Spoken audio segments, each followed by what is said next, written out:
Bismillahirrahmanirrahim. Alhamdulillahi wassalatu wassalamu ala rasulillahi. Ashhadu an la ilaha illallah wa ashhadu anna muhammadan abduhu wa rasuluhu wa ba'du. Kembali kita hadiri majelis ilmu, majelis tamannya orang-orang soleh, kitab Riyadhus Shalihin. Sudah kita selesaikan hadis-hadis berkaitan dengan tobat, dan hari ini kita masuk bab ketiga, pembahasan tentang sabar. Baik, kita mulai seperti biasanya. Imam Nawawi menampilkan ayat-ayat terlebih dahulu sebelum hadis-hadis ditampilkan. Bismillahirrahmanirrahim. Bisanadi al-muttasil ila Yahya ibni Syaraf an-Nawawi rahimahullahu ta'ala. Qala babus sabri. Qala Allahu ta'ala ya ayyuhalladzina amanu isbiru wa sabiru. Mungkin Pak Agus mau menerjemahkan ayat pertama Ali Imran.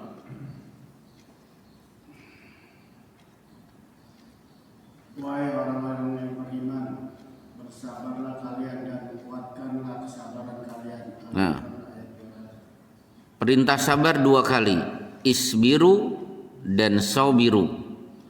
Isbiru, bersabarlah, wasabiru, dan kuatkan kesabaran. Loh, kenapa bisa begitu? Karena ada orang bisa sabar pada rentang waktu tertentu, setelah itu sabarnya hilang. Maka sabar yang sudah dipegang, maka kuatkan kesabaran itu. Contoh misalnya begini, bapak-bapak sakit terkena corona misalnya. Ketika terkena corona, awal terkena corona bisa sabar. Oh, corona ini demam. Corona ini kata hadis la tasubbul huma fa innaha tumhid dunub. Jangan cela demam karena penyakit demam menghapus dosa. Al-humma min faihi jahannam, bahwa demam itu berasal dari uap neraka jahanam. Berarti orang yang terkena demam kalau dia bersabar sudah tidak punya urusan dengan neraka jahanam lagi, karena di dunia sudah dapat uapnya.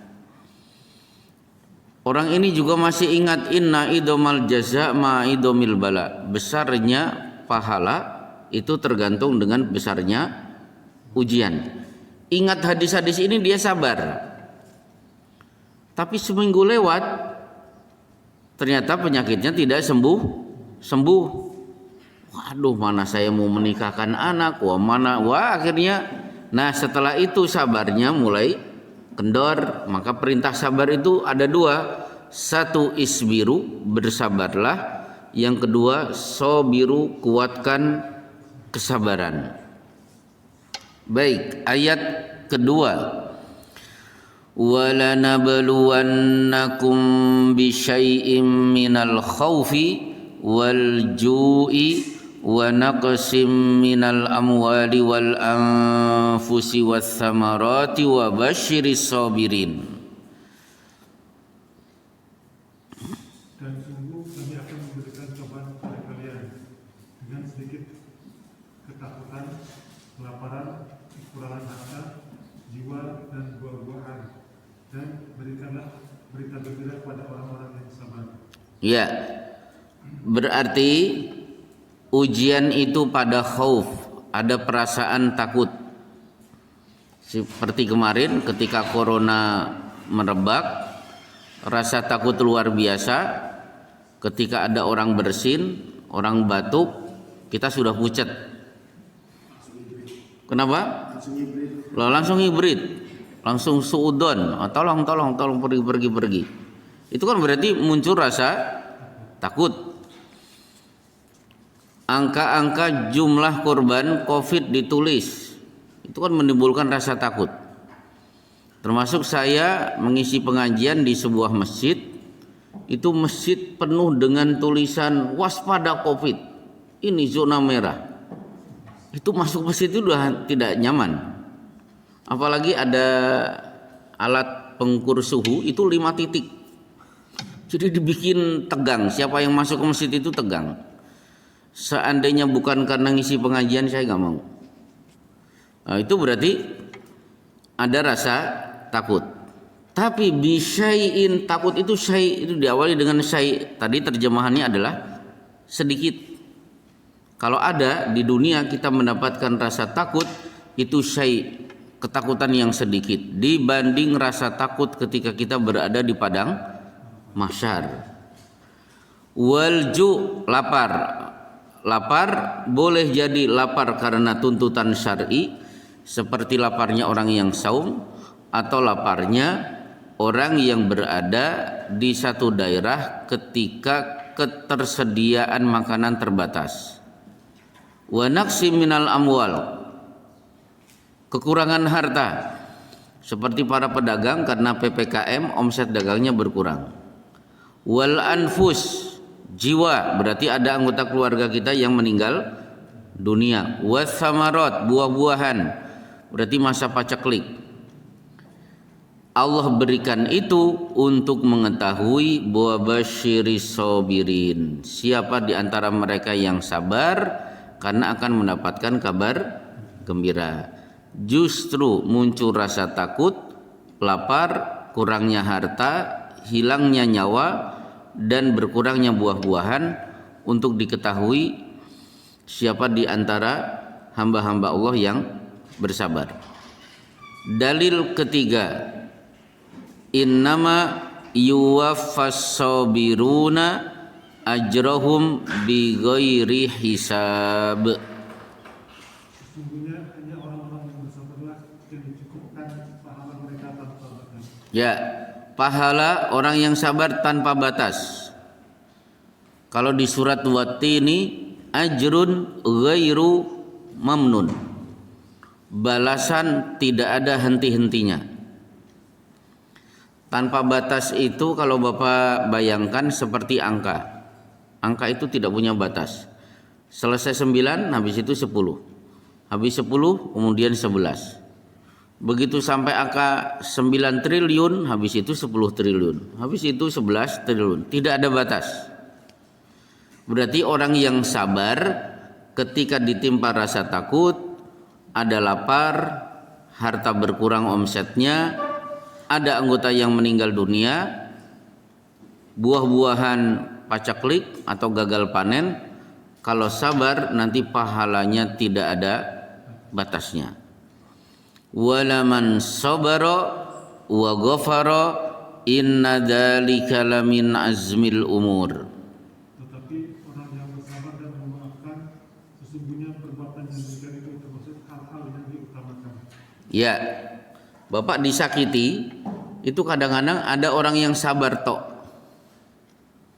tapi tidak ghafaro, tidak memaafkan. Misalnya ada si A difitnah oleh si B. Si A itu mungkin dia hanya bisa sabar. Bapak maafkan tidak si B? Tiada maaf, sampai mati tidak akan saya maafkan. Berarti dia cuma sabar. Nah, yang terbaik sabaro wa ghafaro. Dia sabar dan memaafkan. Seperti Rasulullah sallallahu alaihi wasallam. Contohnya orang yang menyakiti beliau Abu Sufyan, termasuk istrinya Hindun yang mengunyah-ngunyah jantung Hamzah, termasuk pendengki nomor 1 Amru bin As. Dia kan akhirnya masuk Islam, dan Amru bin As tahu kejahatan saya saat kafir itu luar biasa. Maka begitu dia mau bersahadat, Rasulullah sudah memajukan tangan, sementara Amru bin As juga sudah memajukan tangan. Begitu hampir bersentuhan tangan Rasulullah dengan tangan Amr bin As, tiba-tiba Amr bin As menarik kembali tangannya. Kata Rasulullah, enggak jadi bersyahadat. Jadi ya Rasulullah, lakin ana ashtarit, tapi saya minta syarat. Apa syaratnya? Kesalahan masa lalu dihapus. Ternyata Rasulullah mengatakan, amma alimta annal islama yahdimu ma qablahu. Apakah Anda tidak tahu keislaman seseorang sudah otomatis menghapus dosa masa lalu, termasuk kedengkianmu memusuhi diriku. Jadi Rasulullah itu kepada Amr bin As bisa sobaro dan ghafaro. Ada bapak-bapak yang pernah disakiti sampai hari ini tidak memaafkan. Saya termasuk. Udah, enggak usah bapak-bapak yang jawab. Sampai hari ini ada orang yang melakukan kesalahan fatal, saya tidak membalas, berarti saya saya sabar, tapi saya tidak bisa memaafkan. Meskipun banyak kasus saya bisa sabar dan saya bisa memaafkan, tapi ada satu atau dua kasus yang sampai hari ini saya agak sulit untuk memaafkan orang itu. Sebagaimana Rasulullah juga banyak yang tidak dimaafkan oleh beliau dan beliau tetap minta orang itu dipenggal lehernya. Seperti Ibnu Khattal, sudah nangis-nangis bergelantungan di, kalau Ka'bah samping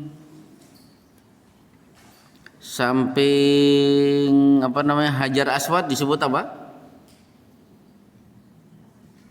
Yang orang-orang bergelantungan itu loh Pak. Itu tempatnya namanya apa Bu? Apa? Jadi ini Ka'bah.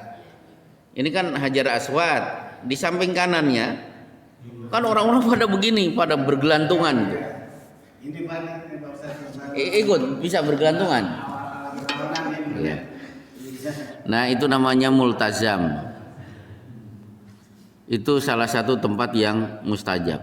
Sudah bergelantungan, nangis-nangis minta ampun, enggak bisa, kesalahannya terlalu besar, tolong seret dan akhirnya dipenggal di depan Ka'bah. Berarti dalam satu kasus Rasulullah tidak sabar dan tidak mengampuni. Baik, kita lanjutkan. Ista'inu bis-sabri was-shalah.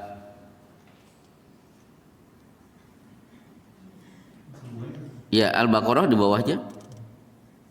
Mintalah pertolongan kepada Allah dengan sabar dan mengerjakan sholat. Sesungguhnya kami berupa orang-orang yang sabar. Ya, ista'inu bis-sabri was-shalah. Bagi yang punya tafsir Ibnu Katsir, sabar tafsirnya adalah saum. Maka bulan Ramadan disebut dengan syahru sabri, bulan sabar. Maksudnya bulan di mana umat Islam saum. Maka bagi yang merasa dibentur oleh masalah, silahkan pelariannya saum dan sholat. Maka boleh bagi yang tidak biasa saum Senin Kemis tiba-tiba melaksanakan saum Senin Kemis. Kenapa? Saya sedang dibentur oleh satu problem, masalah, maka saya saum dan saya akan bermunajat setelah menunaikan sholat. Satu ayat di bawahnya, walanabluwannakum hatta na'lamal mujahidina minkum was-sabirin. Dan sungguh kami benar-benar akan menguji kalian hingga kami mengetahui orang-orang berusaha dan bersabar di antara kalian. Ya, baik. Kita masuk hadis pertama. An Abi Malik Al-Harith ibni Asim Al-Ash'ari radhiyallahu anhu qala Rasulullah sallallahu alaihi wasallam, at-tuhuru syatrul iman walhamdulillahi tamla'ul mizan wa subhanallahi walhamdulillahi tamla'ani aw tamla'u ma bainas samawati wal ard was salatu nurun was sadaqatu burhanun was sabru diyaun wal qur'anu hujjatun laka aw 'alaika kullun nasi yagdu fabai'u nafsahu famu'tikuha aw mubikuha rawahu Muslimun. Dari Abu Malik Al-Haris bin Qasim Al-Asy'ari radhiyallahu anhu, dia berkata, Rasulullah SAW pernah bersabda, bersuci itu adalah separuh iman. Alhamdulillah memenuhi ibadah. Subhanallah dan alhamdulillah keduanya memenuhi atau yang memenuhi antara langit dan bumi. Salat adalah cahaya, sedekah adalah bukti, sabar adalah perintah. Al-Quran adalah hujjah yang membuatmu dan justru melacakkanmu. Setiap orang berangkat di waktu pagi untuk menjual dirinya, maka ada yang memerdekakan dirinya dari api neraka dan ada pun yang justru membinasakannya. Ya, hadis ini memuat 8 masalah penting. Masalah pertama, at-tuhuru syatrul iman. Suci sebagian dari iman. Inilah hadis yang benar, bukan an-nadzafatu minal iman, kebersihan sebagian dari iman. Itu bukan hadis. Itu kata-kata mutiara.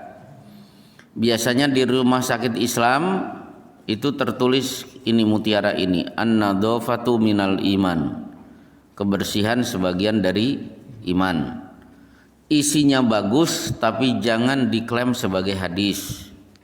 Kalau diklaim sebagai hadis bahaya.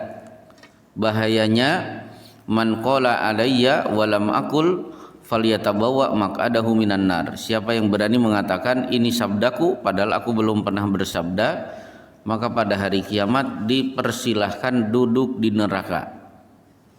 Oh, ini kan isinya bagus, betul, tapi jangan dinisbatkan kepada Rasulullah Shallallahu Alaihi Wasallam. Yang benar adalah at-tuhuru syatrul iman, suci sebagian dari iman. Nah, kita orang beriman itu makhluk yang tohir, makhluk yang suci. Pertanyaannya, kenapa kita suci? Karena kita suci dari 4 hal. Kita disebut makhluk yang suci karena 4 hal.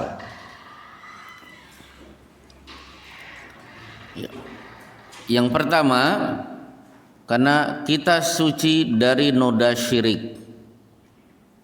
Innamal musyrikuna najasun, orang musyrik itu najis. Berarti kalau orang musyrik itu najis, maka orang beriman tidak najis. Kalau tidak najis berarti suci. Maka sucinya kita karena tauhid kita bersih, tidak ada noda syirik. Ketika ada kupu-kupu masuk rumah, tidak pernah dinisbatkan bahwa kupu-kupu datang, ini sinyal sebentar lagi ada tamu. Kita adalah makhluk suci. Kenapa? Suci dari noda syirik. Nah, yang kedua, kita suci karena bersih dari najis.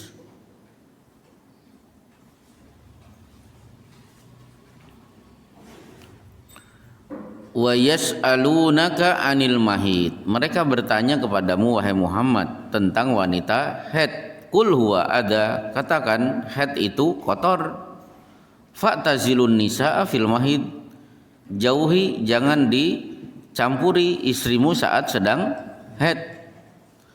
Hatta yathurna wala taqrabuhunna hatta yathurna. Jangan campuri istrimu sampai istrimu suci, berarti suci dari haid. Fa idza tatoharna, kalau istrimu sudah suci, fa'tuhunna min haitsu amarakumullah. Boleh, silahkan setubuhi lagi. Kemudian ayat ini ditutup, innallaha yuhibbut tawwabin. Allah mencintai laki-laki yang bertobat, yang sudah terlanjur menyetubuhi istrinya saat haid. Wa yuhibbul mutatahhirin, dan Allah mencintai orang-orang yang senantiasa mensucikan diri. Jadi ayat ini kata-kata suci diulangi 3 kali untuk menunjukkan bahwa mukmin itu harus suci dari najis. 2. Yang ketiga, kita suci karena harta kita sudah disucikan dengan zakat. Bapak, duit Bapak di tabungan sudah suci? Oh sudah saya keluarkan 2,5%. Khudh min amwalihim shadaqatan. Ambil harta orang kaya itu sebagai pembayaran zakat. Untuk apa? Tutahhiruhum wa tuzakkihim biha, supaya bersih dan suci. Jadi perintah zakat kaitannya dengan suci dan bersih. Maka kita disebut makhluk suci karena rezeki kita, harta kita sudah suci, disucikan lewat zakat tadi. Dan keempat, sucinya seorang mukmin karena suci dari akhlak yang buruk.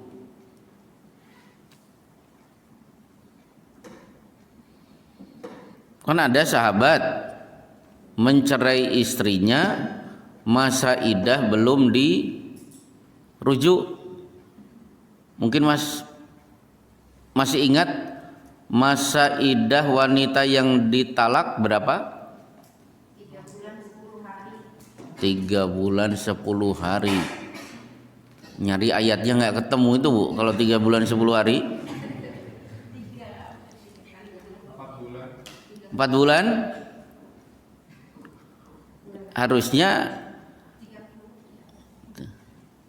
Ya udah, daripada nebak-nebak salah langsung aja saya sebut. Gini masa iddah ya. Wal mutallaqatu yatarabbasna bi anfusihinna thalathata quru. Wanita-wanita yang ditalak masa iddahnya 3 kali haid atau 3 kali bersih. Berarti total 3 bulan. Kapan ditalak? Januari. Berarti Januari, Februari, Maret. Selama masa iddah berarti wanita itu tidak boleh pulang kampung, tetap di rumah suami, tetap satu rumah meskipun suami sudah mengucapkan cerai. Kenapa? Masa iddah, tidak boleh keluar dari rumahnya. Kalau ternyata Januari cerai, Februari suami menyesal, istri kembali jatuh cinta, maka rujuk. Berarti rujuk masih dalam masa iddah, ya sudah rujuk saja. Tapi kalau Januari, Februari, Maret, Agustus baru rujuk, harus ada mahar, harus ada saksi, ada wali, dan ada walimah.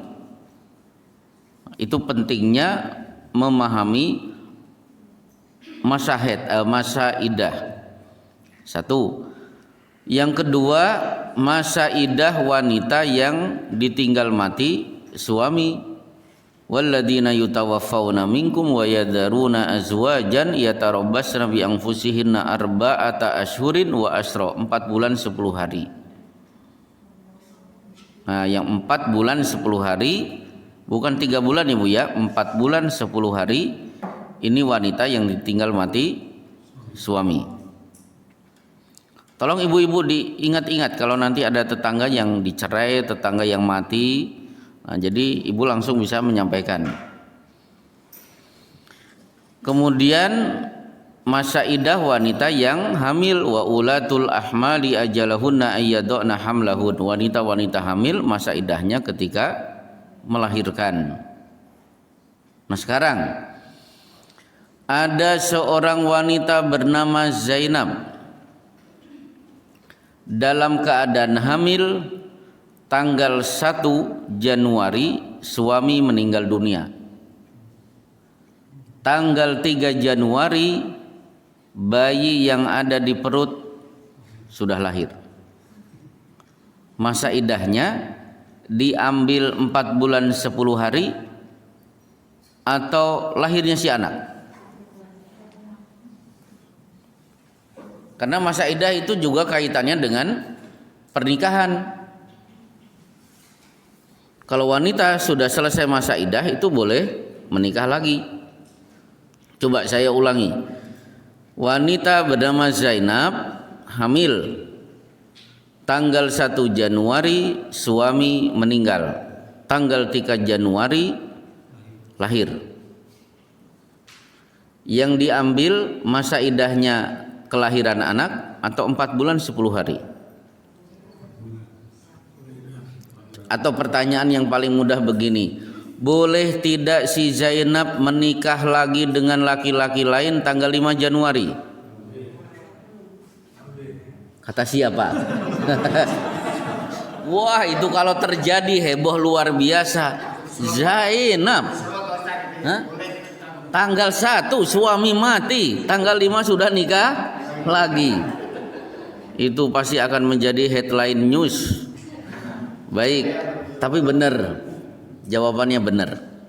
Meskipun sempat deg-degan, jawabannya benar. Jadi yang diambil lahirnya bayi, bukan 4 bulan 10 hari.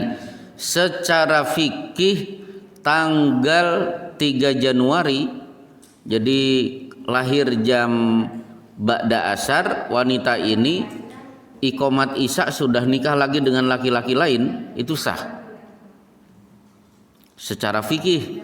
Tapi pernah saya sampaikan, tidak semua masalah diselesaikan dengan fikih, harus juga diperhitungkan maslahat dan madorot di tengah-tengah masyarakat. Jangan wanita mengatakan yang penting masa iddah saya sudah selesai. Iya, tapi kan suami Anda meninggal dunia 5 hari yang lalu. Apa kata orang? Baik. Kemudian wanita yang kehilangan suami tidak pulang-pulang, masa iddahnya berapa? Bang Toyib nggak pulang berapa lebaran? Berapa? Oh, itu kurang. 3 lebaran berarti 3 tahun. Tarabbusu arba'a sinin summa ta'taddu arba'ata ashhurin wa asyra. Ini perkataan Umar bin Khattab. Tunggu 4 tahun, setelah jelas suami tidak pulang, kemudian ditambah 4 bulan 10 hari. Berarti 4 tahun 4 bulan 10 hari. Baik. Jadi kembali ke hadis tadi.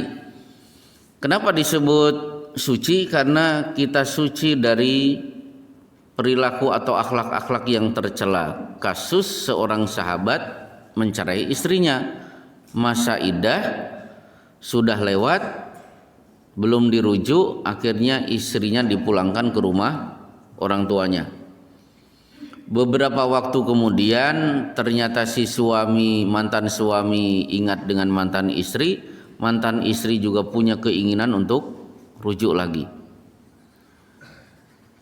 Si mantan suami datang menemui mantan mertua, menyampaikan, saya pengen menikahi putri Anda lagi. Maka mantan mertua dengan emosi dan marah mengatakan, akramtuka wa zawwajtuka wa talaqtaha. Aku muliakan engkau dengan cara aku nikahkan engkau dengan putriku, tega-teganya engkau ceraikan. Demi Allah tidak ada ceritanya rujuk lagi. Dan kalimat ini diawali dengan kata ya luka bin luka. Luka itu kata-kata bodoh yang kasar. Bahasa Bekasinya apa? Bodoh tapi kasar. Pak Agus gak pernah ngomong kasar sih, jadi gak tahu. Goblok. Ya udah goblok atau tolol. Luka bin luka. Itu kan berarti bodoh kuadrat. Dibentak-bentak.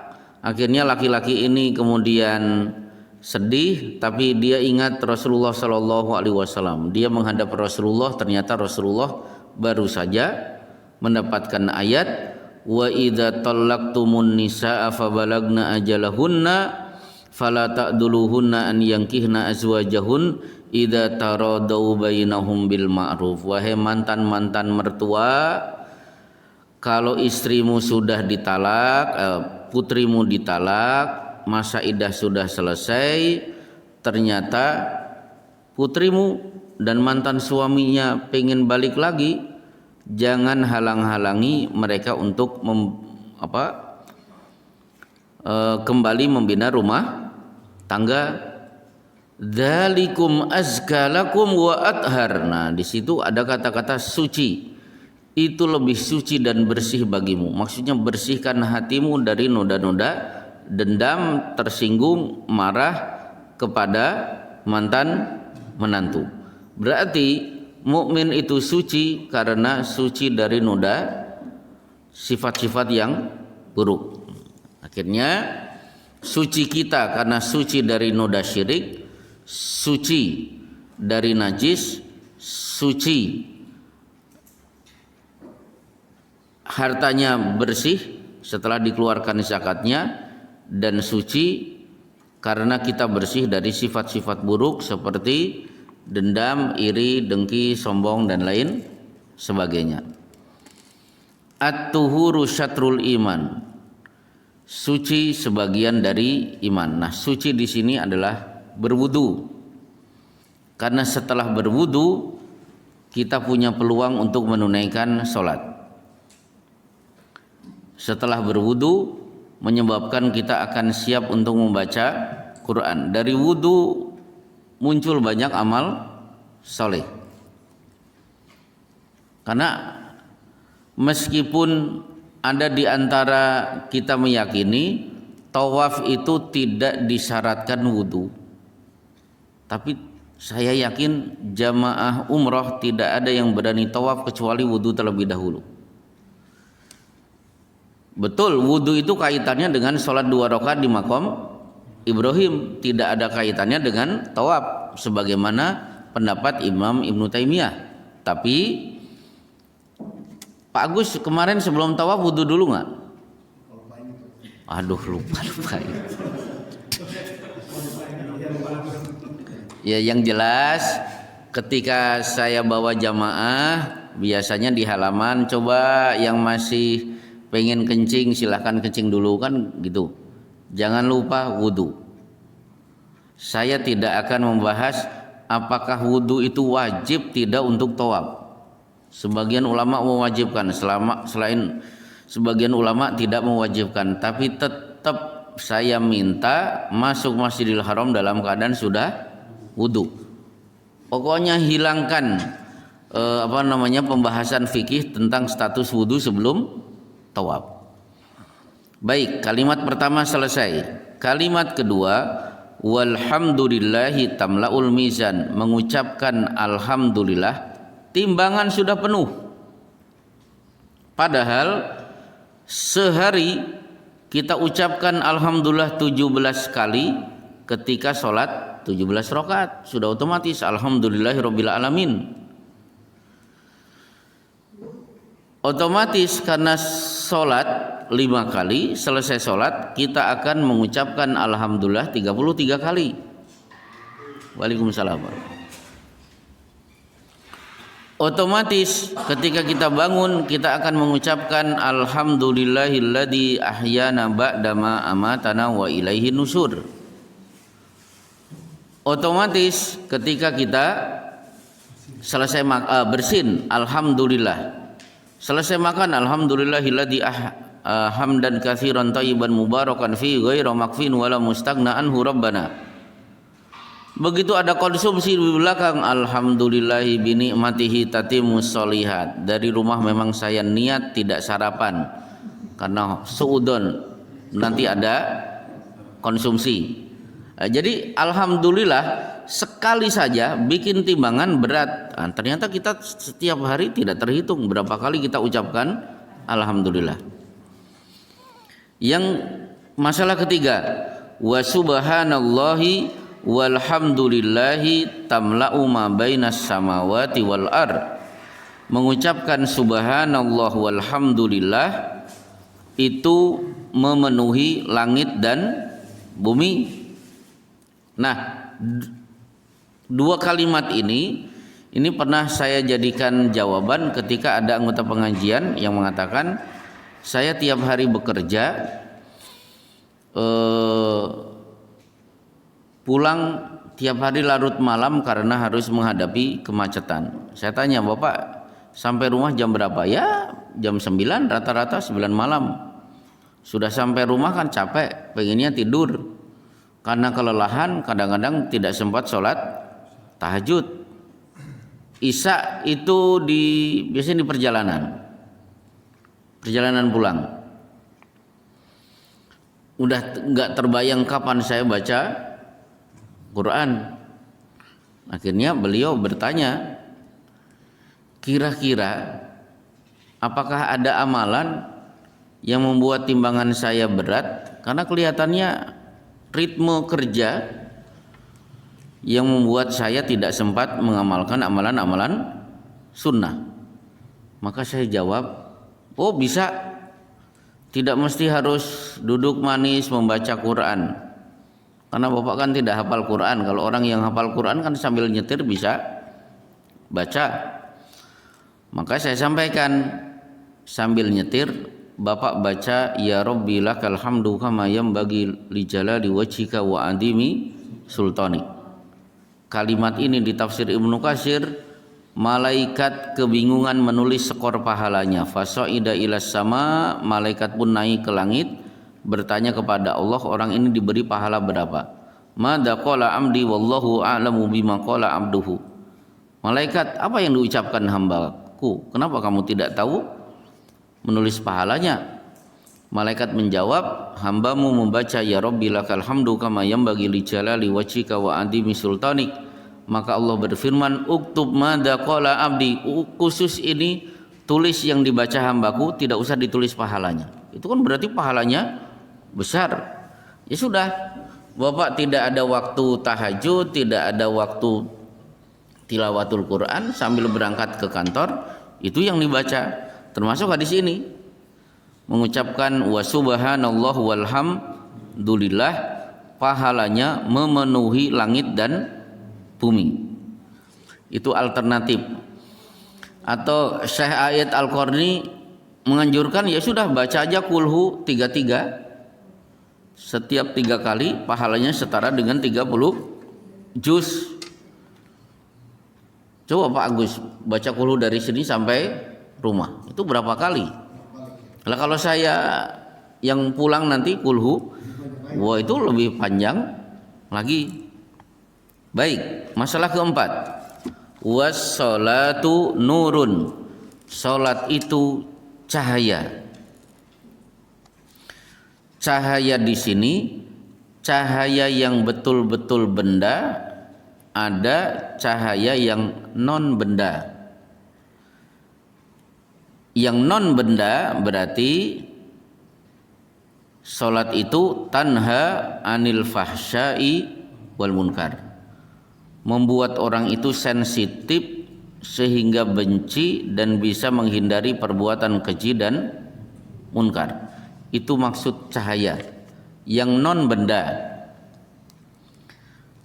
Tapi kalau berkaitan dengan cahaya betul-betul, wujud cahaya itu di antaranya adalah setelah Rasulullah menyolatkan umumihjan, beliau bersabda, inna hadal kuburo mamlu'atan dulmatun ala ahliha wa innallaha yunawwiruha bisolati alaiha. Kuburan umumihjan itu sebenarnya gelap gulita, tapi sekarang sudah bercahaya lewat sholat jenazah buat dia. Umumihjan, wanita yang biasa menyapu masjid, hidup sebatang kara, akhirnya meninggal dunia, tidak sempat disolatkan oleh Rasulullah, terlanjur sudah dikubur, maka Rasulullah menyolatkan umumihjan di depan kuburnya. Nah, akhirnya Rasulullah menerangkan solat jenazah itu bermanfaat untuk menyinari kuburannya. Berarti solat adalah cahaya. Termasuk bukti yang lain, ketika acara menyeberang sirat membentang di atas neraka jahanam, setelah urusan 50.000 tahun di padang mahsyar selesai, kita akan menyeberang, suasana akan gelap gulita. Nah, sekarang siapa yang mendapatkan cahaya? Dari mana cahaya itu? Cahaya itu didapat dari 3. 1, la tantifu asyaiba fa innahu nurul muslim yaumal qiyamah. Jangan cabut uban, karena uban adalah cahaya bagi muslim pada hari kiamat. Maksudnya ketika nyebrang gelap gulita, saya punya modal cahaya. Dari mana? dari uban. Berarti uban jangan dicabut. Jangan cabut mah. Mana orangnya? Oh, itu tetangga? Iya. Ya. Udah beruban, Pak? Oh, belum. Jangan fitnah. Kita lanjutkan. Dari mana lagi? Man qara'a suratal kahfi yaumal jumu'ati sata'alahu nurun min tahti qadami ila anani sama. Siapa yang membaca surat Al-Kahfi hari Jumat akan bercahaya dari bawah kaki sampai langit. Nanti akan dia dapatkan cahaya itu saat dia menyeberang jembatan Sirat. Mah bukan Yasin mah. Suara Al-Kahfi. Ya, surat Al-Kahfi bukan Yasin. Nah, kemudian basyiril masyaina fid dzulmi bin nuri tami yaumal qiyamah, beri kabar gembira yang menembus gelapnya malam untuk menunaikan sholat berjamaah. Berarti isya dan subuh. Kalau pergi ke masjid, orang-orang ini punya modal cahaya pada hari kiamat. Nah, ini bukti bahwa sholat itu adalah cahaya. Nah, kemudian was-shadaqatu burhanun. Sedekah adalah bukti, maksudnya bukti bahwa dia tidak punya sifat pelit.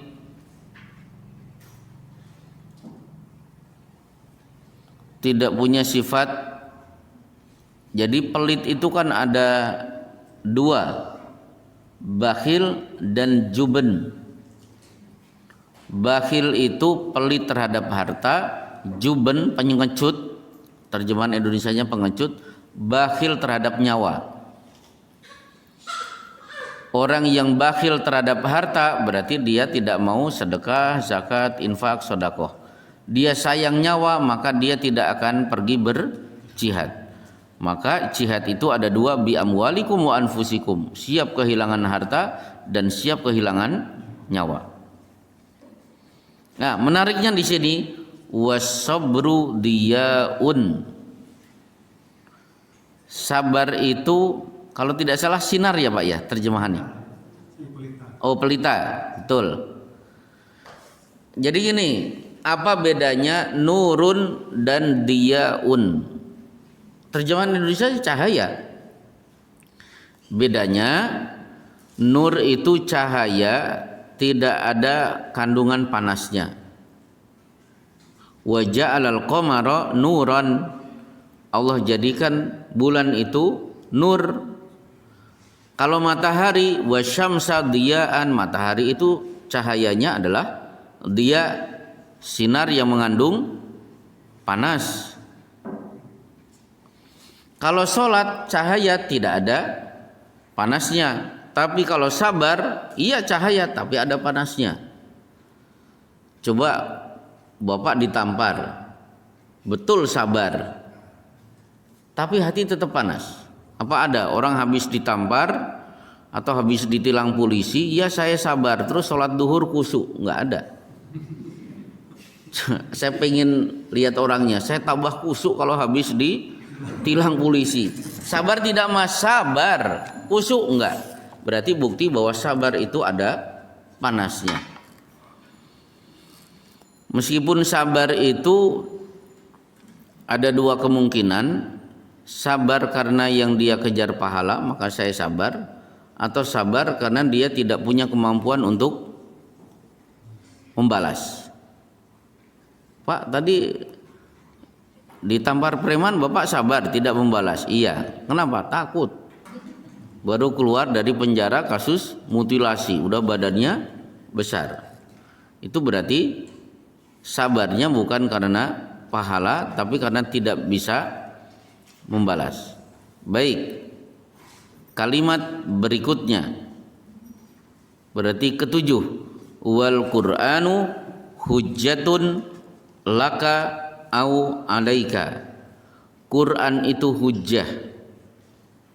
Nah, ini yang ngerti bahasa Arab, apa bedanya laka dan alaika? Maaf, tadi terjemahannya apa Pak? Nah, betul. Laka itu Quran pada hari kiamat akan memberikan pembelaan. Kalau alaika, Quran berhujah untuk mencelakakan dirimu. Laka dan alaika kalau diterjemahkan ke dalam bahasa Indonesia sama-sama untukmu. Hada laka. Nah, ini air ini untukmu. Atau hada alaika, tetap terjemahannya air ini juga buat dirimu. Bedanya apa? Laka itu positif, kalau alaika identik dengan negatif. Berarti nanti pada hari kiamat ada orang-orang yang akan dibela oleh Quran dan ada orang-orang yang akan celaka karena dituntut oleh Quran. Contoh, ketika nanti pada hari kiamat kita akan bahagia karena setiap bulan Ramadan kita selalu melaksanakan saum di bulan Ramadan. Maka ayat ya ayyuhalladzina amanu kutiba alaikumusiyam akan datang memberikan pembelaan. Dulu setiap bulan saya pasti ngirim duit untuk orang tua. Tidak lupa kerabat saya yang miskin juga saya beri. Maka ayat yas'alunaka madza yunfikun qul ma anfaqtum min khairin falil walidaini wal aqrabina wal yatama wal masakin wabnis sabil. Mereka bertanya kepadamu wahai Muhammad, bagaimana cara berinfak? Katakan infak itu ambil harta yang bagus dan yang pertama kali yang engkau beri infak adalah orang tua. Setelah itu baru kaum kerabat. Setelah itu baru yatim, orang miskin dan musafir yang kehabisan bekal.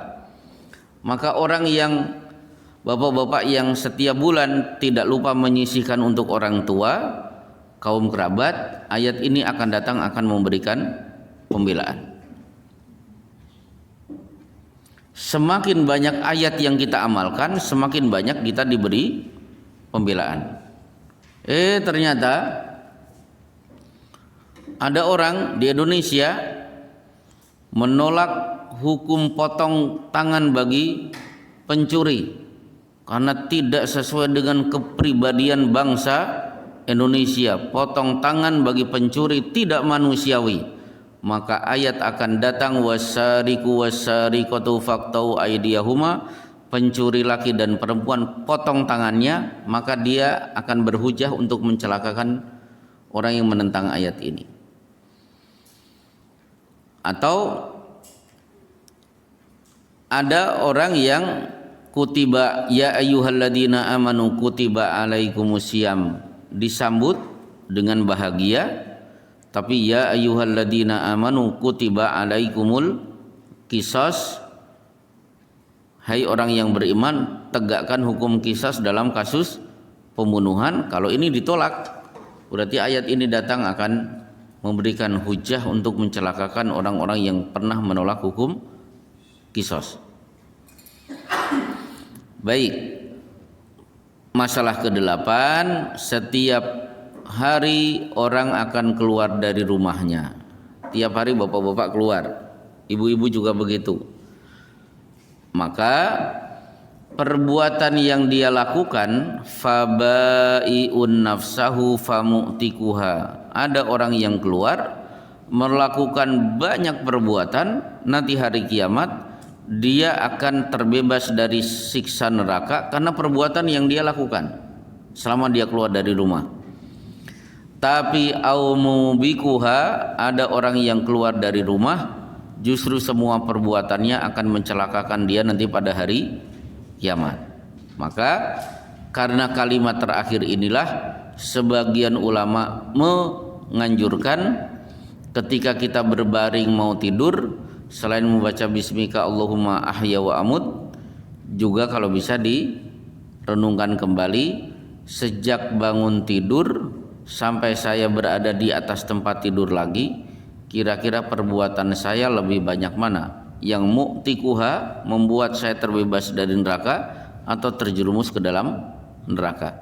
Berarti muhasabah setiap hari ditunaikan sambil berbaring, kepala ada di sebelah utara, kaki ada di selatan, miring ke kanan, berarti kiblat, berpikir bahwa inilah posisi saya nanti di kubur. Akhirnya ini ingat hadis ini, sambil ingat mati, sambil ingat perbuatan saya tadi, banyak mana? Banyak yang membebaskan saya dari neraka atau menyebabkan saya terjerumus ke dalam neraka. Baik, 8 masalah selesai. Ada pertanyaan, saya persilahkan. Materi bebas. 1, ya silakan. Alhamdulillah. Jadi gini. Satu lagi Pak Ustaz. Ya. Nah, ada lagi orang berdoa ke menyebut nama itu bolaknya begini, contohnya ada nggak itu Rasulullah? Kalau Gini terus gini. baca al-bala itu ya. Oh ya. Nah, itu sekali. Jadi bedakan antara zikir dan doa. Kalau doa disunahkan untuk mengangkat tangan.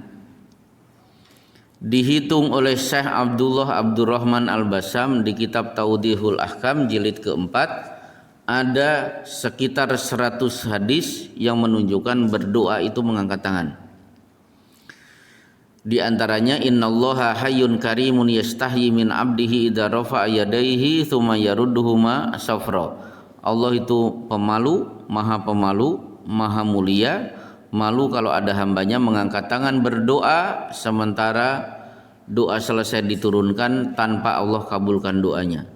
Berarti ini kan anjuran mengangkat tangan. Itu berdoa. Tapi tidak ada disunahkan zikir untuk mengangkat tangan. Kelirunya, fatalnya, kata-kata zikir diterjemahkan doa. Di buku-buku doa mau tidur padahal zikrun naum. Bukan doaun naum tapi zikrun naum. Zikir mau tidur. Bunyinya kan bismika Allahumma ahya wa amut atau amutu wa ahya. Zikrul akli wa syurbi, zikir mau makan dan minum, bukan doa. Tapi terjemahan di edisi Indonesia apa? Doa mau makan dan minum, itu bukan doa, itu zikir. Jadi tidak perlu bapak-bapak selesai makan alhamdulillahilladzi hamdan katsiran thayyiban mubarakan fihi ghairu makfin wala mus. Itu tidak perlu. Sama dengan suami istri akan campur, ayo mama ngangkat tangan dulu, bismillah Allahumma jannib, malah gak jadi. Itu zikir bukan doa. Sama dengan mau masuk WC, Allahumma inni a'udzubika minal khubuthi wal khaba'is. Ini zikir bukan doa. Pernah di depan kamar mandi begini? Kan enggak, karena itu bukan doa tapi zikir. Itu satu. 2, berdoa dengan tangan dibalik, yang ada sorban yang dibalik ketika sholat istisqa. Sholat sorbannya yang jadi untuk apa? Tafaul, optimis, sekarang kemarau, begitu sholat istisqa selesai akan berubah menjadi musim hujan. Di kitab Bulughul Maram di sholat istisqa Rasulullah membalikan sorban. Itu betul, bukan tangan. Dan sholat istisqa saat berdoa, khatib ketika berkhutbah begitu berdoa menghadap ke arah kiblat, bukan menghadap ke arah jamaah. Memang maaf, di sini pernah ada sholat istisqa? Belum pernah. Saya udah tidak mau lagi menunaikan sholat istisqa, yaitu banjir. Betul, di kompleks saya banyak yang mandi di masjid, ngambil air di masjid. Pak, tolong sholat istisqa. Ya, permintaan banyak sholat istisqa. Seminggu kemudian banjir 1,5 meter. Nah, 3 tahun kemudian ada jamaah minta lagi, maaf tidak ada sholat istisqa. Akhirnya gang belakang membikin istisqa. Betul. 2014 akhirnya banjir besar lagi. Udah ngambang ya. Oh iya, kulkas dari dapur tahu-tahu udah di depan pintu. Baik, pertanyaan yang lain silahkan. Ya, Bu. Mungkin kan meyakini kalau hujan itu rahmat ya Ustaz. Apa? Hujan. Hujan itu rahmat. Nah kan di Indonesia terutama Bekasi juga kan kalau hujan yang ada bikin banjir. Ya. Gimana kita untuk tetap yakin bahwa itu rahmat dari Allah? Caranya begitu doa itu kita panjatkan, begitu hujan itu turun, Allahumma ja'alha rahmatan wa la taj'alha adaban. Ya Allah, jadikan hujan ini sebagai rahmat bukan sebagai adab. Kalau tidak hafal, yang dihafal anak-anak TPA, Allahumma sayyiban nafi'a. Ya Allah, jadikan hujan ini bermanfaat. Nah, sekarang begini. Kenapa muncul banjir? Jadi satu, wa anzalna minas sama'i ma'an biqadarin. Kami turunkan air hujan itu kadarnya pas, tidak pernah lebih dan tidak pernah kurang. Kenapa ada banjir? Fa askannahu fil ardi, saat hujan itu turun kami resapkan ke tanah. Maka tidak mungkin ada banjir kalau ada resapan-resapan hujan, air hujan. Nah, sekarang ketika hujan turun kan ada doa untuk mengalihkan hujan. Kalau dulu kan biasa pakai sapu lidi kan biar tidak hujan. Pernah, mungkin bapak-bapak pernah begitu di kampung. Rasulullah mengajarkan Allahumma hawalaina wala alaina, Allahumma alal akam wad darab wa butuni syajarah wa butunil audiyah wa mandabiti syajarah. Ya Allah, jangan turunkan hujan ke tempat kami, alihkan hujan ke tempat yang lain. Turunkan hujan itu ke gunung-gunung, ke bukit-bukit, ke perut-perut lembah, ke tempat-tempat yang banyak pepohonannya, berarti hutan-hutan. Kita berdoa di Cibitung, betul tidak hujan di sini, diarahkan oleh Allah ke puncak. Lah puncak sudah banyak dibabat untuk jadi villa, airnya balik lagi ke Cibitung. Begitu. Itu salah kita, jadi bukan salah Allah atau salah hujan. Jadi masalah banjir itu sudah dibicarakan oleh Islam. Maka saya setuju sebenarnya setiap perumahan itu ada kolam. Jadi kalau hujan atau ya dari selokan tidak masuk ke selokan luar tapi sudah tertampung di kolam, itu kan bagus. Kalau setiap perumahan seperti itu, Masya Allah. Di tempat saya perumahan Trias, jangankan kolam, pintu gerbang nggak ada. Itu satu-satunya perumahan yang tidak ada pintu gerbangnya. Ini kan jelas di situ ada perumahan apa namanya? Surya Permata, itu kan jelas. Kalau perumahan Trias itu nggak jelas. Baik, silakan. Berarti kalau seandainya kita ada yang bertanya masa idah orang bercerai itu 3 kali head Atau 3 kali bersih? bukan 3 bulan ya? Bukan. Bagaimana dengan kalau dia sudah tidak haid lagi? Wallai ya'isna minal mahidi, wanita-wanita yang sudah tidak haid. Salah satu ashhurin wallai lam yahidna, berarti 3 bulan. Jadi bedakan antara wanita yang haid dan wanita yang punya kelainan tidak haid. Kalau yang haid berarti 3 kali haid, kalau yang tidak punya haid 3 bulan.